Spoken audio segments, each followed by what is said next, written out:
चलिए शुरू करते हैं हम आज का बायोलॉजी का लेक्चर। क्लास 9 बेटा, लास्ट क्लास में हमने क्लास 9 बायोलॉजी का पहला चैप्टर शुरू किया था और हमने थोड़ा बहुत सारी चीज़ें पढ़ी थी। ठीक है, हमने सेल के बारे में समझा था, सेल की कुछ इंपॉर्टेंट डिस्कवरीज देखी थी। ठीक है, उसके बाद सेल थ्योरी को पढ़ा था। एक बार सारे बच्चे अपने नोट्स को चेक कर लोगे। उसके बाद हमने प्लाज्मा मेम्ब्रेन पढ़ा था कि किसी किसी सेल में कौन से 3 फीचर्स हैं तो सारे सेल में कॉमन होते हैं। उसमें हमने प्लाज्मा मेम्ब्रेन डिस्कस किया था और प्लाज्मा मेम्ब्रेन ट्रांसपोर्ट कैसे कराता है ये भी डिस्कस किया था।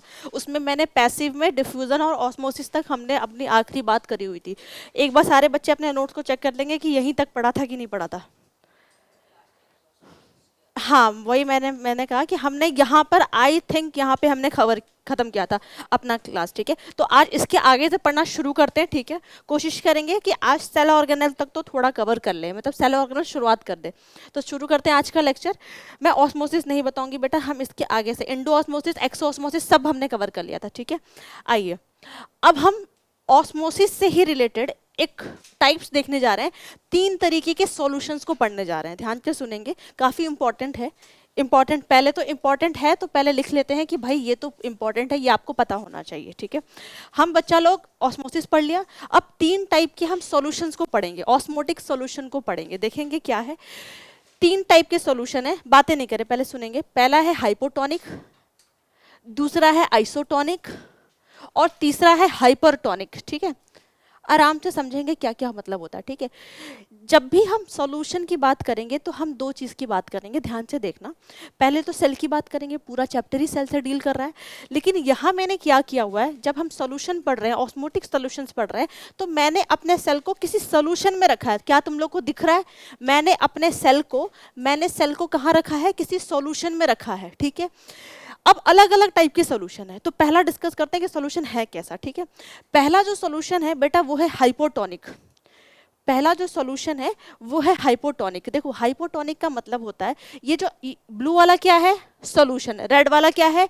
सेल। ठीक है, हाइपोटोनिक का मतलब है जो ये सॉल्यूशन है ना बेटा, जो ये सॉल्यूशन है इसके अंदर पानी ज्यादा है, इसके अंदर पानी ज्यादा है। मैं लिखूं मोर वाटर, आराम से समझेंगे। हाइपोटोनिक का सॉल्यूशन का मतलब होता है वैसा सॉल्यूशन जिस सॉल्यूशन किन चीजों से मिलकर बना होता है? सॉल्यूट और सॉल्वेंट। ठीक है, मैं कह रही हूँ हाइपोटोनिक के केस में सॉल्वेंट ज्यादा है। सॉल्वेंट के यहाँ पे मैं पानी के रिस्पेक्ट में ले रही हूँ, यानी हाइपोटोनिक में क्या है? सॉल्यूट कम है और सॉल्वेंट ज्यादा है। और मेरे सेल में बेटा, और मेरे सेल में पानी कम है, लेस वाटर है। ठीक है, इतना क्लियर है। हाइपोटोनिक के केस में हमने पढ़ा है ऑस्मोसिस, चीजें मूव करेंगे हायर कंसंट्रेशन से लोअर कंसंट्रेशन के। अब बाहर पानी ज्यादा है, अंदर पानी कम है, तो क्या चीजें मूव करेंगी? ये नहीं करेंगी, बिल्कुल मूव करेंगी। ठीक है, तो ये ज्यादा पानी कहाँ मूव कर जाएगा? ये ज्यादा पानी कहाँ मूव कर जाएगा? मेरे सेल के अंदर मूव कर जाएगा।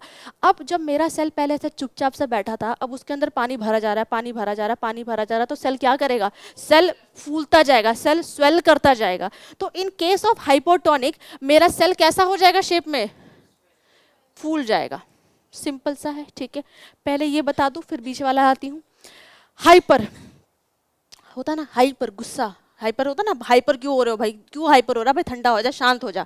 ठीक है, इसको समझेंगे। इन case of hypertonic solution, in case of hypertonic solution, जो ये ब्लू वाला सॉल्यूशन है ना बेटा, यहाँ पानी कम है, लेस सॉल्वेंट लिख दूं या लेस वाटर लिख दूं, कोई दिक्कत नहीं होनी चाहिए। यानी इन केस ऑफ हाइपरटोनिक सॉल्यूशन में पानी कम है, पानी कम है तो सोल्यूट ज्यादा होगा। और सेल के अंदर पानी ज्यादा है, more solvent in case of hypertonic. फिर चीजें का मूवमेंट होगा, फिर चीजों का ट्रांसपोर्ट होगा। जहां ज्यादा पानी है वो कम की तरफ आएगा। तो मेरे सेल में खूब पानी भरा हुआ है भाई, खूब पानी भरा हुआ है, तो वो पानी क्या करेगा? वो पानी बाहर मूव आउट करने लगेगा, पानी सारा बाहर आ जाएगा। तो जो सेल मेरा पहले फूला हुआ था बहुत ज्यादा पानी की वजह से, वो सेल कैसा हो जाएगा? श्रिंक कर जाएगा, सिकुड़ जाएगा मेरा सेल। तो इन केस ऑफ हाइपरटोनिक मेरा सेल कैसा हो जाएगा बेटा? श्रिंक कर जाएगा, श्रिंक कर जाएगा। लास्ट बात करते हैं आइसोटोनिक। अब अच्छी बात ये है, इन केस ऑफ आइसो मतलब बराबर सेम, ठीक है। इन केस ऑफ आइसोटोनिक सॉल्यूशन जितना पानी बाहर है उतना ही पानी सेल के अंदर है, यानी जितना पानी यहाँ पे होगा उतना ही पानी मेरे बाहर भी होगा, यानी यहाँ पे सब बराबर है।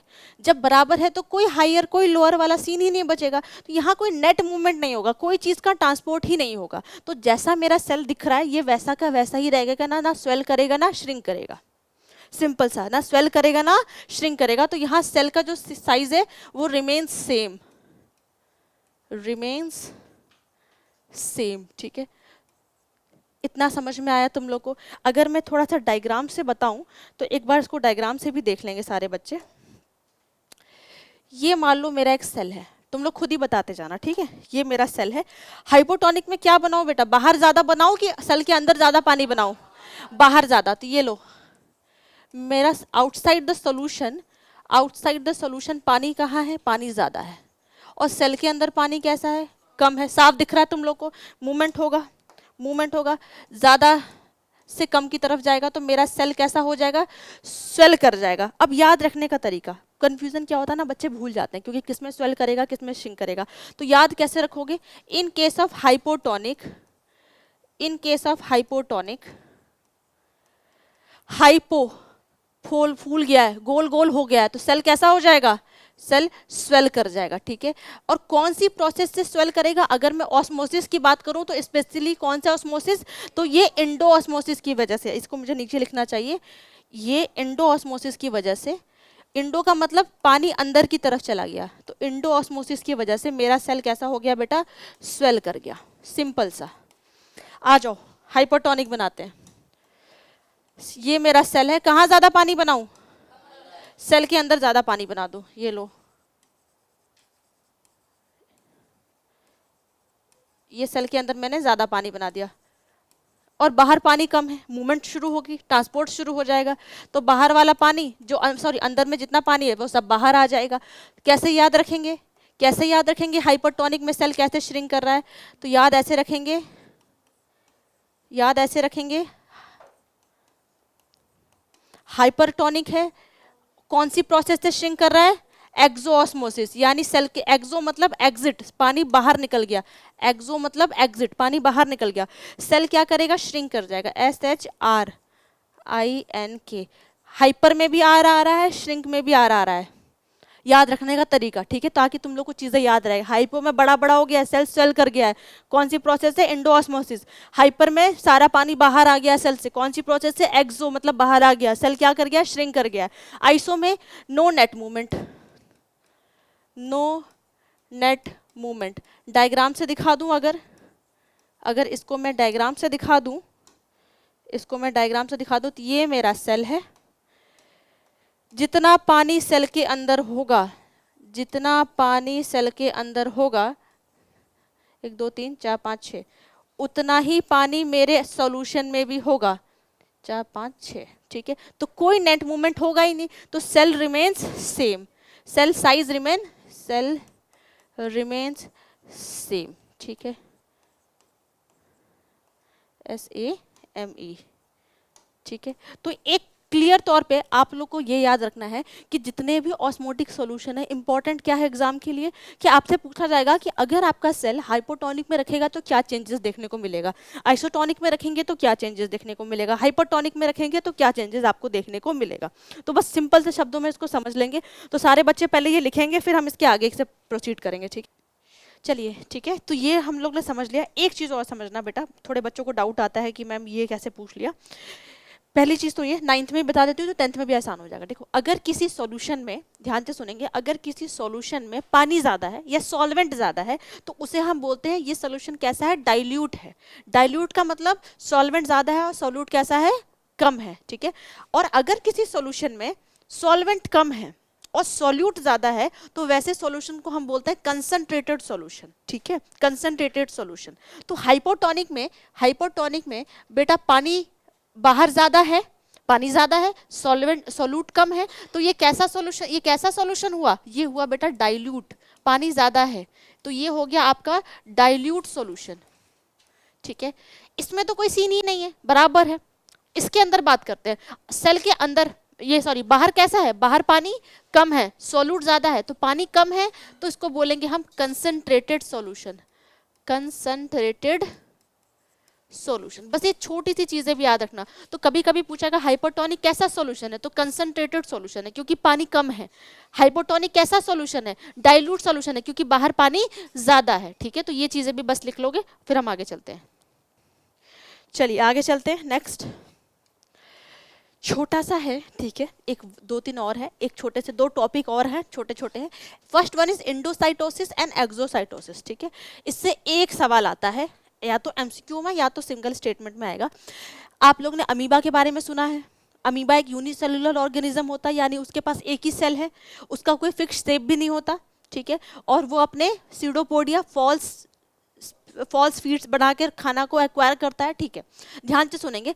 इंडो का मतलब अंदर लेना, एक्सो का मतलब सेम वही, एग्जिस्ट बाहर फेंकना। ये एक प्रोसेस है बेटा। अगर मैं बात करूं, इंडो और एक्सोसाइटोसिस एक प्रोसेस है जो मुझे अमीबा में देखने को मिल रही है। अगर कोई पूछे भाई अमीबा अपना खाना कैसे एक्वायर करता है, किस प्रोसेस से एक्वायर करता है, तो आप बोलेंगे by the process known as endocytosis. क्या होता है देखेंगे इंडोसाइटोसिस में।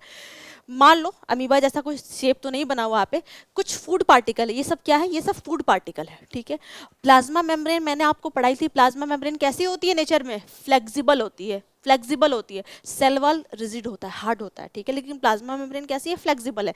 तो जैसे ही फूड पार्टिकल दिखेगा ना अमीबा को, वो क्या करेगा, वो अपने एक्सटेंशंस को बढ़ाएगा। तो ये देखो प्लाज्मा मेम्ब्रेन अपनी फ्लेक्सिबिलिटी की वजह से सारा फूड पार्टिकल अपने अंदर ले रही है। भाई अंदर लेते लेते देखो उसने एक थैली टाइप की बना ली, और पूरी थैली में क्या रखा हुआ है, फूड पार्टिकल रखा हुआ है। तो फूड पार्टिकल का मूवमेंट अंदर हुआ है, ठीक है, सेल के अंदर हुआ है, तो उसे क्या हम बोलेंगे, एंडोसाइटोसिस। तो अमीबा भी ऐसे ही खाना एक्वायर करता है by the process known as endocytosis.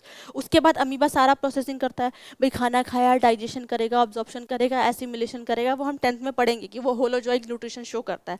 अब जितना खाना उसको चाहिए था उसने डाइजेस्ट कर लिया, बॉडी में एब्जॉर्व कर लिया, एनर्जी बना लिया, वेस्ट भी तो बनाएगा, वेस्ट प्रोडक्ट भी तो बनाएगा। अब जो सेल को जरूरत नहीं है वेस्ट प्रोडक्ट की, वो थोड़ी ना अपने पास रखेगा तो बॉडी में टॉक्सिसिटी बढ़ेगी। अब वो उसको रिमूव आउट करेगा। तो जिस थैली में उसने पहले खाना था, तो सारा वेस्ट प्रोडक्ट देखो धीरे धीरे धीरे धीरे मूव कर रहा है, और जैसा प्लाज्मा मेम्ब्रेन ने शेप फ्लेक्सिबिलिटी की वजह से बनाया था, वैसे ही उसको लेते हुए सेल से बाहर फेंक दिया, तो चीज़ें बाहर चली गई, तो इसको बोल दिया एक्सोसाइटोसिस।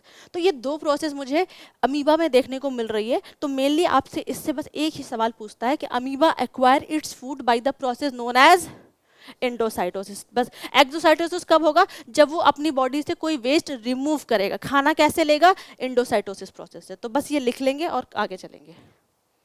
चलिए नेक्स्ट चलते हैं बेटा, आगे आ जाओ। नेक्स्ट पढ़ रहे हैं प्लाज्मोलिसिस। ठीक है, कोई नाम थोड़ा सा बड़ा ही हाई फाई है प्लाज्मोलिसिस, बट है बड़ी ही छोटी सी चीज़। ठीक है, बहुत आसानी से देखेंगे। प्लाज्मोलिसिस नाम सुनते ही आपके दिमाग में सबसे पहले जो चीज़ आनी चाहिए, वो आनी चाहिए P for plasmolysis and P for plants. P for plasmolysis and P for plant, याद रहेगा। यानी प्लाज्मोलिसिस जो चीज़ हो रही है, ये मुझे कहाँ देखने को मिलेगी, प्लांट सेल में। मेरे को एक बात बताओ, जब प्रोसेस हो रही थी हाइपरटोनिक, जब सॉल्यूशन था हाइपरटोनिक, तो सेल क्या कर रहा था, हाइपरटोनिक में सेल क्या कर रहा था, सेल श्रिंक कर जा रहा था। सेम वैसे ही अगर मैं किसी प्लांट सेल को हाइपरटोनिक सॉल्यूशन में रखूं, अगर मैं किसी प्लांट सेल को, देखो डायग्राम में देखो, this is the diagram of plant cell, और कैसे सॉल्यूशन में रखा है मैंने उसको, हाइपरटोनिक में रखा है। ध्यान से देखेंगे, ये लास्ट वाला, ये दोनों अभी रहने दो, ये लास्ट वाला देखो। In case of hypertonic solution plant cell को रखोगे, तो भाई प्लांट सेल कोई अलग थोड़ी ना है, श्रिंक तो वो भी करेगा, तो देखो प्लांट सेल की ये सारी चीज, अंदर का कंटेंट देखो, इसका देखो साइटोप्लाज्म देखो, इसका प्लाज्मा मेम्ब्रेन देखो, सबका सब देखो श्रिंक। पहले देखो कितना अच्छे से था, क्योंकि आइसोटोनिक में कुछ सेम, जितना O2 अंदर है उतना O2 बाहर है, नेट मूवमेंट 0 है, सेल की शेप बहुत अच्छी है, जैसा है वैसा। हाइपोटोनिक में देखो थोड़ा फूल गया कि नहीं फूल गया, साइटोप्लाज्म पहले यहाँ देखो थोड़ा थोड़ा जगह खाली था, बट यहाँ देखो सारी की सारी जगह ऑक्युपाइड हो गई, क्योंकि सेल क्या हो गया, स्वेल कर गया। But in case of hypotonic cell तो श्रिंक कर गया, देखो वो कितना छोटा सा हो गया। तो जो श्रिंकेज मुझे प्लांट सेल में देखने को मिल रही है, जब उसको हाइपरटोनिक में रखेंगे, तो उस प्रोसेस को हम, उस चीज को हम प्लाज्मोलिसिस बोल देते हैं। ठीक है, एक चीज और रखना, जो चीज श्रिंक हो रही है ना, क्या चीज श्रिंक हो रही है, कोई बताएगा यहाँ पे, सबसे पहली चीज बच्चे इसमें गलत करते हैं, बच्चों को लगता है जो श्रिंक हो रही है वो प्लाज्मा मेम्ब्रेन हो रही है, बट एक्चुअली जो चीज श्रिंक हो रही है that is complete protoplasm, that is complete protoplasm. यानी इस case of what is protoplasm, last class में पढ़ा है, living content, all the living content, all the living content of the cell. यानी बच्चे ये सोचते हैं कि सिर्फ प्लाज्मा मेम्ब्रेन श्रिंक करेगी, ऐसा नहीं होता। सेल के अंदर की ये प्लाज्मा मेम्ब्रेन तो श्रिंक करेंगी, साइड में साथ साइटोप्लाज्म भी, न्यूक्लियस भी, न्यूक्लियस के अंदर फ्लूइड भी, पूरा का पूरा प्रोटोप्लाज्म श्रिंक कर जाएगा और इसी श्रिंकेज को बोलते हैं प्लाज्मोलिसिस। लेकिन एक चीज जो है बहुत जिद्दी, जो टस से मस नहीं हुई, सेल वॉल। ध्यान से देखो, क्या सेल वॉल में फर्क दिख रहा है? क्या आपको सेल वॉल में कोई फर्क दिख रहा है किसी भी चीजों में? सेल वॉल टच से मस नहीं हुई क्योंकि सेल वॉल कैसी है, रिजिड है और डेड है। ठीक है, तो जो प्रोसेस मुझे प्लांट सेल में देखने को मिल रही है, जो श्रिंकेज मुझे प्लांट सेल में देखने को मिल रही है, जब हम उन्हें किसी हाइपरटोनिक सोल्यूशन में रखते हैं तो उनका पूरा का पूरा प्रोटोप्लाज्म श्रिंक हो जाता है और इसी को क्या बोलते हैं, प्लाज्मोलिसिस बोलते हैं। P for plant and P for plasmolysis. ठीक, चलिए नेक्स्ट आ जाइए। जिसके बारे में बात कर रहे थे वो जिद्दी, दैट इज सेल वॉल। ठीक है, सेल वॉल सिर्फ और सिर्फ मुझे किस में देखने को मिलेगा, ऑलरेडी हमने डिस्कस किया हुआ है बेटा, ये स्पेशल टाइप का मुझे मिलेगा सिर्फ और सिर्फ प्लांट सेल में। ठीक है, और कुछ बैक्टीरिया में भी, प्रोकैरियोट हम आगे पढ़ेंगे, ठीक है, वहां देखने को भी मिलेगा। सेल वॉल का अगर मैं बोलूँ तो कैसा होगा, मान लो ये आपकी प्लाज्मा मेम्ब्रेन है। ठीक है, अब प्लाज्मा मेम्ब्रेन के बाहर बेटा, प्लाज्मा मेम्ब्रेन के बाहर, आउटसाइड द प्लाज्मा मेम्ब्रेन एक और कवरिंग होती है, एक और कवरिंग होती है प्लांट सेल में, और उसी को हम बोलते हैं क्या है, ये एक्स्ट्रा कवरिंग है प्लांट सेल में जिसको हम बोलते हैं सेल वॉल है। ठीक है, लिखा it is the rigid protective covering present outside the plasma membrane, outside the plasma membrane. पीला वाला जो मैंने व्हाइट वाला बनाया that is PM plasma membrane, और जो पिंक वाला बनाया है दैट इज सेल वॉल। ठीक है, दैट इज सेल वॉल। ठीक है, in a plant cell mainly compose of cellulose. ये जो सेल वॉल है बेटा मेरा, ये जो मेरा सेल वॉल है, ये एक ऑर्गेनिक कंपाउंड से बना है जिसका नाम है सेलुलोज। और इस सेलुलोज का काम होता है किसी भी प्लांट को सपोर्ट देना, स्ट्रक्चरल सपोर्ट देना, कि वो अच्छे से खड़े रह सके। ज़्यादा तेज हवा आए, कोई आंधी तूफान आ जाए तो बेचारा गिरे नहीं, तो सेलुलोज क्या कर रहा है, उनको स्ट्रक्चरल स्ट्रेंथ या स्ट्रक्चरल सपोर्ट प्रोवाइड कर रहा है प्लांट में। ठीक है, तो सेल वॉल पढ़ लिया हमने। प्लाज्मा मेम्ब्रेन किस चीज से बनी थी, एक बार फिर से याद करवा लो। प्रोटीन से, प्रोटीन, लिपिड्स। ठीक है, लेकिन हमारा सेल वॉल किससे बना है, सेलुलोज से बना हुआ है। ठीक है, तो ये चीज लिखेंगे। और मैं अगर फंक्शन की बात करूं, फंक्शन की बात करूं तो provide and maintain definite shape. भाई एक कवरिंग है, प्रोटेक्ट करके रख रहा है, वो रिजिड कवरिंग है तो सेल को अच्छा शेप देगा ना, एक अच्छा शेप प्रोवाइड करेगा। Over expansion of cell membrane during endosmosis and inhibits over endosmosis. भाई मान लो सेल को रख दिया हाइपोटोनिक में, ठीक है, प्लांट सेल को रख दिया हाइपोटोनिक में। अब ये थोड़ी ना पानी भरते जा रहा है, प्लांट सेल फूलता जा रहा है, एक टाइम आएगा प्लांट सेल फूल के बस्ट हो जाएगा। तो ऐसा नहीं होने देगा, सेल वॉल उनको प्रोटेक्ट करने का भी काम करेगा कि ज़्यादा सेल एंडोस्मोसिस करके फूल ना जाए। ठीक है, क्योंकि रिजिड है, उसको कोई हिला नहीं पाएगा, वो तो हिल ही नहीं पा रहा सेल वॉल हमारा। दूसरा, protect the cell from mechanical injury. जैसा मैंने बताया किसी भी टाइप की इंजरी से आपको प्लांट को बचाएगा। प्रोवाइड मैकेनिकल सपोर्ट, आपको एक स्ट्रक्चरल और मैकेनिकल सपोर्ट देने में ये सेल वॉल मदद करता है। तो सेल वॉल के बारे में इतना ही। याद रखने वाली 2-3 चीज़ें हैं, प्लांट सेल में मिलता है, सेलुलोज का बना होता है, और सेलुलोज किसी भी प्लांट को स्ट्रक्चरल सपोर्ट प्रोवाइड करता है। बस यही है आपका सेल वॉल। चलिए आगे चलते हैं। चलो नेक्स्ट बात करते हैं बेटा हम न्यूक्लियस की। ठीक है, एक सेल के अंदर एक पार्ट है ये भी। ठीक है, इसको पढ़ते हैं और बहुत इंपॉर्टेंट है। ठीक है, जो चीज़ इंपॉर्टेंट होती है बेटा मैं पहले ही ऊपर लिख देती हूँ कि इसको तो नज़रअंदाज नहीं करना है। ठीक है, थोड़ा लंबा चौड़ा थ्योरी लग रही है लिखना, बट है बहुत इजी। मैं सच बताऊँ इतना टफ नहीं है न्यूक्लियस, बहुत इजी सा है थोड़ा, लेकिन टाइम लगेगा इसको समझने में, आराम से देखेंगे। आपके सेल के अंदर, आपके सेल के अंदर बेटा एक, सपोज ये आपका सेल है और सेल के अंदर आपका एक गोल गोल सा राउंड स्ट्रक्चर प्रेजेंट होता है जिसको हम बोलते हैं न्यूक्लियस। ठीक है, न्यूक्लियस क्यों इतना इंपॉर्टेंट है, बिकॉज ये आपके सेल का कंट्रोल सेंटर है। मैं बताऊंगी भी क्यों कंट्रोल सेंटर है, ये इतना इंपॉर्टेंट क्यों है, लेकिन अभी ये जानेंगे। हमारे सेल का कोई पूछेगा कंट्रोल सेंटर या ब्रेन ऑफ दिस सेल कौन है, तो वो है आपका nucleus, control centre of cell. यानी एक तरीके से सब कुछ कंट्रोल करने का काम कौन कर रहा है, न्यूक्लियस। ठीक है, पहले ये सारी जो चीज़ें लिखी हैं ये न्यूक्लियस के अंदर जो जो चीज़ें प्रेजेंट है उसके बारे में लिखी हुई हैं, ठीक है। तो मैं इस डायग्राम से समझाती हूँ बच्चा लोग। आपका न्यूक्लियस डबल मेम्ब्रेन स्ट्रक्चर है। डबल मेम्ब्रेन का मतलब यहाँ डायग्राम में देखोगे, ये एक, तुम ध्यान से देखो, एक तो ये मेम्ब्रेन है, तुम लोग को दिख रहा है, एक ये मेम्ब्रेन है, यानी न्यूक्लियस कैसा स्ट्रक्चर है, डबल मेम्ब्रेन है, दो मेम्ब्रेन है, ठीक है। और बीच बीच में बेटा तुम ध्यान से देखो, बीच बीच में देखो कि पोर्स है, ओपन है, यहाँ भी ओपन है, यहाँ भी ओपन है, क्योंकि चीज़ों का ट्रांसपोर्ट। भाई कोई चीज़ अगर साइटोप्लाज्म से न्यूक्लियस के अंदर आना चाहती है तो आराम से भाई तुम भी आ जाओ, कोई रोक टोक नहीं है, फ्रेंडली बिहेवियर रखती है सबके साथ ये, ठीक है। जिसको आना चाहे आ सकता है, आ जाओ भाई, बाहर जाना है बाहर चले जाओ भाई, इसलिए ये पोर्स दे रखे हैं चीज़ों का ट्रांसपोर्ट करने के लिए, सिंपल सा। अब इस न्यूक्लियस के अंदर क्या क्या चीज़ें हैं ध्यान से देखेंगे। इस न्यूक्लियस के अंदर, अच्छा ये जो डबल मेम्ब्रेन का स्ट्रक्चर है ना, दो मेम्ब्रेन बनाया था, इन दोनों को साथ में हम बोलते हैं न्यूक्लियर इन्वेलप। ये जो डबल मेम्ब्रेन का स्ट्रक्चर मैंने अभी बच्चा लोग बनाया था ना, इन दोनों को साथ में क्या बोलेंगे हम लोग, न्यूक्लियर एनवेलप, ठीक है, सिंपल सा।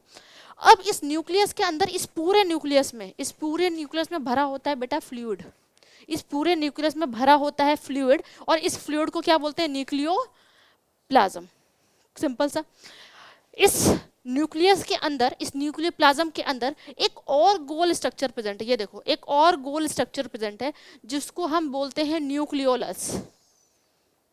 कंफ्यूज नहीं करना, न्यूक्लियस क्या है, सेल के अंदर जो राउंड स्ट्रक्चर है वो है न्यूक्लियस, और न्यूक्लियस के अंदर भी एक राउंड स्ट्रक्चर है, न्यूक्लियस के अंदर भी एक राउंड स्ट्रक्चर है जिसको बोलते हैं न्यूक्लियोलस, सिंपल सा, ठीक है।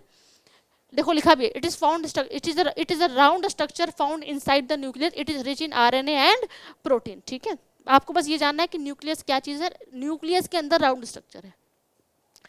ये तीन चीज, क्रोमेटिन, क्रोमोसोम और क्रोमेटिड, ये मैं अलग से समझाती हूँ, ठीक है। पहले एक चीज देख लेंगे, आपको इस डायग्राम में कुछ धागे धागे जैसा चीजें दिख रही हैं, ये धागे धागे जैसी चीजें दिख रही हैं, ठीक है। तो मैं इसको थोड़ा सा, यहाँ जगह खाली है, मैं आप लोग को यहाँ समझाती हूँ। सुनना, आप लोग ने डीएनए का नाम सुना है कभी, ठीक है। अब होता क्या है, आपके न्यूक्लियस क्यों इतना इंपॉर्टेंट है कि न्यूक्लियस में ही क्या है, डीएनए है, लेकिन कैसे है पहले इसको समझो। जब न्यूक्लियस के अंदर, पहले मैं डायग्राम से दिखा रही हूँ, जब न्यूक्लियस के अंदर कुछ धागे धागे जैसे चीजें, कुछ धागे धागे जैसी चीजें प्रेजेंट होंगी, तो इनको हम बोलेंगे बेटा क्रोमेटिन। क्या बोलेंगे इसको, क्रोमेटिन, CHROMATIN, यानी ये क्रोमेटिन डीएनए ही है। सुनना मेरी बात को ध्यान से, क्रोमेटिन क्या है मैम, डीएनए ही है, कोई अलग चीज नहीं है। लेकिन डीएनए कैसा है, अभी बिखरा हुआ है, स्कैटर्ड है, फैला हुआ है, खुला हुआ है डीएनए। तो क्रोमेटिन क्या है, स्कैटर्ड फॉर्म ऑफ डीएनए है। कहाँ फैला है, न्यूक्लियोप्लाज्म में फैला हुआ है, अभी ये खुला है, पूरे धागे फैले हुए हैं। अब क्या होगा, ड्यूरिंग सेल डिवीजन, भाई हर बॉडी में कंटिन्यू सेल बन रहे हैं, भाई हमने पढ़ा ना सेल थ्योरी, ये एक सेल से ही दूसरे सेल बनते हैं। जब सेल डिवीजन का टाइम आता है, तो अब ये क्रोमेटिन, ये बिखरे हुए धागे क्या करेंगे, अपने आप को कंडेंस करेंगे, अपने आप को कॉइल करेंगे। जैसे कॉइल वर्ड सुना है ना, कॉइल का मतलब क्या, फिजिक्स में अगर ऐसा देखा होगा तो इसको बोलते हैं क्वेल। क्या करता है, ये धीरे धीरे क्रोमेटिन कंडेंस करता है और क्वाइलिंग करने लगता है, और कंडेंस और क्वाइलिंग करने के बाद ये कुछ ऐसा स्ट्रक्चर बनाता है, ये कुछ ऐसा स्ट्रक्चर बनाता है, ठीक है। ये जो स्ट्रक्चर बनाया, जो एक्स शेप का स्ट्रक्चर बनाया बच्चा लोग, इसको बोलते हैं क्रोमोसोम। इसको बोलेंगे क्या, क्रोमोसोम। क्या क्या पढ़ाया, scattered form of DNA is known as chromatin. During the cell division chromatin कहाँ चला गया, क्रोमेटिन में क्या हो गया, थोड़ा सा अलग सा लिख दूं, एक मिनट रुकना, 2 मिनट मुझे देना, एरो करके समझाती हूँ तुम लोग को ताकि चीजें याद रहे, और ये इंपॉर्टेंट है, ठीक है। क्या प्रोसेस हुई, नाम बताएंगे प्रोसेस का, कंडेंस हो गया और उसकी क्वाइलिंग हो गई, ठीक है। और क्वाइलिंग करने के बाद कुछ बहुत सुंदर सा स्ट्रक्चर मुझे देखने को मिला, कुछ ऐसा स्ट्रक्चर, और इसको मैंने क्या बोल दिया बेटा, इसको मैंने बोल दिया क्रोमोसोम, CHROMOSOME, ठीक है। ये एक्स शेप के स्ट्रक्चर को मैंने बोल दिया क्रोमोसोम। और इसी क्रोमोसोम के अंदर क्या प्रेजेंट है हमारा बेटा, इसी क्रोमोसोम के अंदर मेरा डीएनए प्रेजेंट है। अब एक वर्ड आता है क्रोमेटिड, सच बताऊं तो ये 11th में समझ में आता है ज़्यादा, 10th में, लेकिन हाँ 9th में थोड़ा पता होना चाहिए। अब जब डिवीजन का टाइम आ गया, सेल डिवाइड, भाई इसने अपने आप को तैयारी, सेल डिवीजन की तैयारी कर रहा है, तो तैयारी करने के लिए क्या किया, अपने आप को कंडेंस कर लिया, एक्स शेप का स्ट्रक्चर बना दिया। अब ये एक सिंगल क्रोमोसोम है, अब ये अपने आप को फिर से रेप्लिकेट करेगा, अपने जैसा ही कॉपी बनाएगा। तो जब अपने जैसा ही कॉपी बनाएगा, ये क्रोमोसोम अभी ऐसा है, इसने अपने जैसा ही एक और क्रोमोसोम बना लिया ड्यूरिंग सेल डिवीजन, अपने आप को रेप्लिकेट कर दिया, तो इसको बोलते हैं बेटा क्रोमेटिड। ये जो पार्ट है ना, ये जो पार्ट है, ये वाला इसको क्या बोल देंगे हम, क्रोमेटिड। कब देखने को मिलेगा, सेल डिवीजन के टाइम पे। क्रोमेटिड है क्या, क्रोमोसोम का ही सिस्टर रेप्लिकेशन है, उसी का सेम, उसकी जैसा ही है, तो अपने जैसा ही कॉपी है। सच बोलूं तो इसको बोलते हैं सिस्टर क्रोमेटिड, क्योंकि सेम है, सिस्टर ब्रदर बिल्कुल सेम सेम है, तो सिस्टर क्रोमेटिड है। तो 3 वर्ड आपको समझ में आया। क्रोमेटिन का मतलब अभी फैला हुआ है सब कुछ, फैला, कंडेंस हो गया, कॉइल हो गया, एक्स का स्ट्रक्चर बन गया, उसको बोल देंगे एक है तो क्रोमोसोम, डबल हो गया तो क्या बोल दिया, क्रोमेटिड बोल दिया। लेकिन अभी हमने डीएनए के बारे में डिटेलिंग नहीं पढ़ी, ठीक है, क्योंकि डीएनए में एक और स्ट्रक्चर प्रेजेंट होता है, बच्चे लोग ने सुना होगा, सुना है ये वो जीन्स नहीं जो हम पहनते हैं, ये अलग जीन्स है, ठीक है ये बिल्कुल ही अलग जीन है, इसको समझते हैं, ठीक है। देखो डीएनए है बहुत मस्त चीज़, इसको पढ़े, थोड़ा जगह मिल जाए मुझे अच्छी सी, यहाँ तो जगह खाली होगी नहीं, कोई नहीं, यहाँ देखेंगे, ठीक है, आराम से समझेंगे। सपोज करो, और डीएनए आपका बेटा कुछ ऐसा स्ट्रक्चर है, डबल स्टैंडर्ड है, 2 स्टैंड है उसके अंदर, ठीक है। अब वो सब आगे आरएनए में सिंगल होता है, डीएनए में डबल होता है, ये 2 स्टैंड है। डीएनए इंपॉर्टेंट क्यों है, ध्यान से सुनना, या न्यूक्लियस इतना इंपॉर्टेंट क्यों, क्योंकि न्यूक्लियस के अंदर है डीएनए। आपकी बॉडी के जो भी कैरेक्टर मतलब हमारी आंखें कैसी होंगी, हमारे बाल कैसे होंगे, हमारा कलर कैसा होगा, मेरा नाक कैसा होगा, मेरा कान कैसा होगा, ये जो भी कैरेक्टर है, ये कौन डिसाइड कर रहा, ये डीएनए डिसाइड कर रहा है। यानी आपकी बॉडी के जितने भी कैरेक्टर, भाई कोई बच्चा जन्म लेने वाला होता है तो हम बोलते हैं ना कि मम्मा से मिल रहा है, बोलते हैं ना पापा से मिल रहा है, तो जो कैरेक्टर ये आते हैं ना, आपकी आंखें मम्मी से मिल सकती हैं, आपके बाल पापा से मिल सकते हैं, कुछ या आप एग्जैक्ट कॉपी नहीं होते, आप सिमिलर होते हैं थोड़े अपने माँ बाप की। एग्जैक्ट कॉपी क्यों नहीं होते, हम 10th में पढ़ेंगे, ठीक है, वहाँ के चैप्टर में ये पढ़ेंगे। तो डीएनए इतना इंपॉर्टेंट क्यों है, क्योंकि आपकी बॉडी के सारे कैरेक्टर डिसाइड कौन कर रहा है, डीएनए कर रहा है, कि आप होंगे कैसे, आप अंदर कैसे दिखेंगे, सारे कुछ आपका डिसाइड करता है डीएनए। और डीएनए के पास ऐसा क्या है जो डिसाइड करता है, तो डीएनए के पास है बेटा जीन्स। कैसे, देखो डीएनए बहुत बड़ा है, बहुत लंबा चौड़ा स्ट्रक्चर है। अब मान लो डीएनए का सिर्फ ये पार्ट जो मैंने बॉक्स में बनाया है, इसको बोल दूं जीन 1, ठीक है। डीएनए का सिर्फ ये पार्ट, इसको बोल दूं मैं जीन 2, और डीएनए का सिर्फ ये पार्ट, इसको बोल दिया मैंने जीन 3, ठीक है। यानी एक बात तो आपको समझ में आ रही, जीन कहाँ प्रेजेंट है, डीएनए में ही है।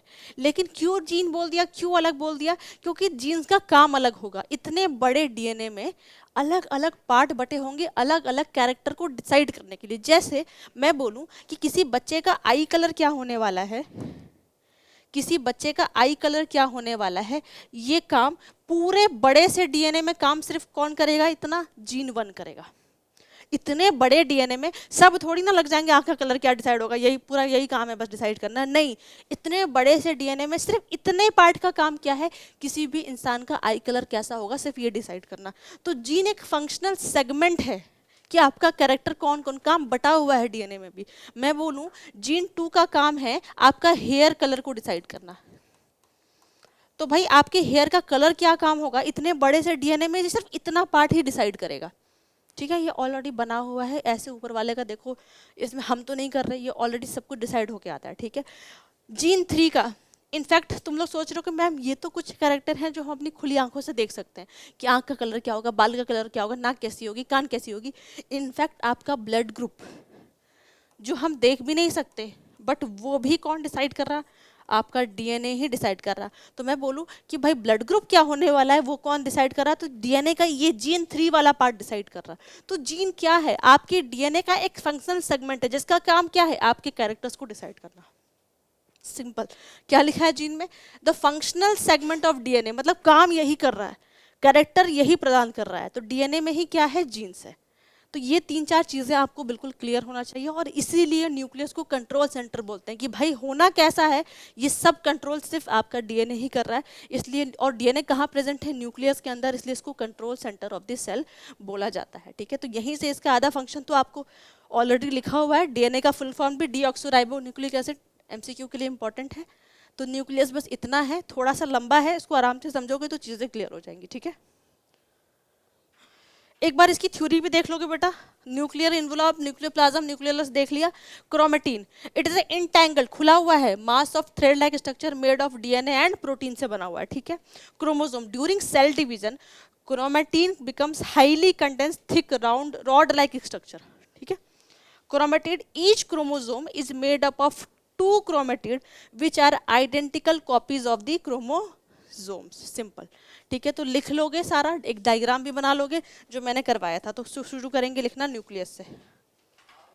चलिए, न्यूक्लियस से ही रिलेटेड अब हम एक टाइप ऑफ सेल पढ़ने जा रहे हैं, लेकिन किस बेसिस पे पढ़ेंगे ये टाइप ऑफ सेल, न्यूक्लियस के ही रिगार्डिंग से पढ़ेंगे।